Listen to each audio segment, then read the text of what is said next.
Hello, everyone, and welcome to today's video. I am here with Sharlyn Lauby, the author of the blog HR Bartender, ahead of our webinar on Wednesday, June 29th at 2 p.m. Eastern Standard Time. 5 ways to increase employee trust for less turnover and fewer incidents. Sharlyn, thank you so much for being here with me today. Thanks, Victoria, for having me. I'm really looking forward to our conversation later in the month. Yes, I'm so excited for the webinar. And I'm also looking forward to our chat today. Ahead of the webinar, I wanted to just ask you a few questions. Do you want to just jump right in? Let's do it. Okay, my first question for you. How do you think HR's focus and role has changed during the past 2 years? Well, I'm not sure that the role of HR has changed. I mean, HR has always been responsible for creating a welcoming, safe place for employees to, work and be productive. But the last couple of years, have sort of dialed that up a notch, or maybe Mhm. even like 2 notches or 3 notches given Yeah. everything we've been going through. So what I think is going to happen right now is I think you're gonna see a change in the level of intensity, on HR-related functions to deliver that, fantastic employee experience, um, employee recruitment and retention is just top of mind right now. And I think that there's just going to be a lot of focus on how do we make that happen. That's a very good point. So, with that being said, what areas or programs do you think HR teams need to focus on now as we establish a new set of norms for workplaces following the pandemic? Well, I think you touched on it right there with the new set of norms. One of the things that I think companies need to do is think about change management Mhm.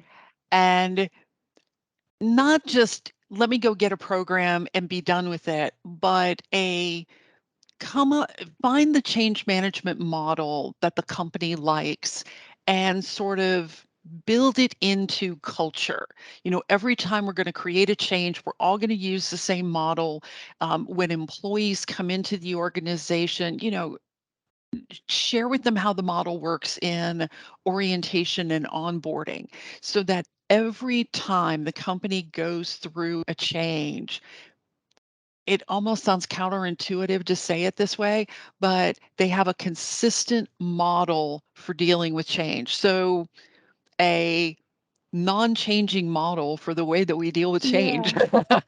But the idea being, um, help employees through every part of the change process, and it'll make their lives easier, and people will embrace things that are coming from Mhm. the organization. Yeah, I think that's a really good point. Consistency is very important when it comes to helping your employees through something so tumultuous and so world, I guess, like encompassing as what Mhm. has been going on these past few years. So I think that's a very, very good point. What are some ways that HR can encourage employees to re engage with them and to come to HR for issues such as mental health supports or incident reporting? It's a great question, and we often encourage our managers and leaders to, for lack of better way of putting it, be more vulnerable, show people that you're human. Mhm. And HR needs to do that every once in a while too, So we were talking about Yeah. change management and processing change. We need to remember that we are processing all of the same changes that we are asking employees to do at the same time. So Mhm. are we going to get frustrated? Yes. Are we going to have a bad day? Sure we are. But this Mhm. is also our opportunity to share with the organization how we process change, Yeah. how we get through it. Yeah. I love the idea of reminding people that even the people who work in HR are people, right? In that, mission to help everyone in the workplace. it's easy for those being helped to forget that you're people just like they are. So I think that's a fantastic answer. So my final question for you. Okay. What kind of tools or supports does HR need to enable them to balance meeting the needs of employees while having time to focus on more strategic, business-focused programs? I think technology can be a great tool. It can be very helpful. I'm of the mindset that when it comes to technology, the our our personal lives have trained us to do some great things in the workplace. I look at it this way.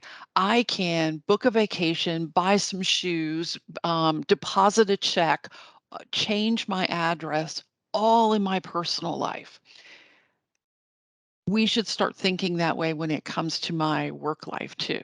As an Mhm. employee, are there things that we can do to help employees the same way we do from a customer service perspective? For example, if an employee had a question or a concern, um, instead of having to wait for HR and maybe they work the third shift or the second shift and HR isn't typically, right there when they are.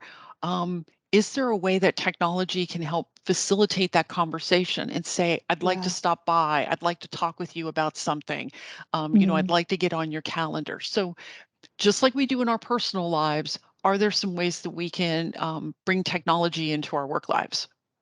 I think that's a really fantastic answer, and it makes a lot of sense. You're totally right. If I can online shop in my personal life or schedule a meeting, to get my nails done, it's important to be able to schedule a meeting with the HR team at my Hmm. organization as well.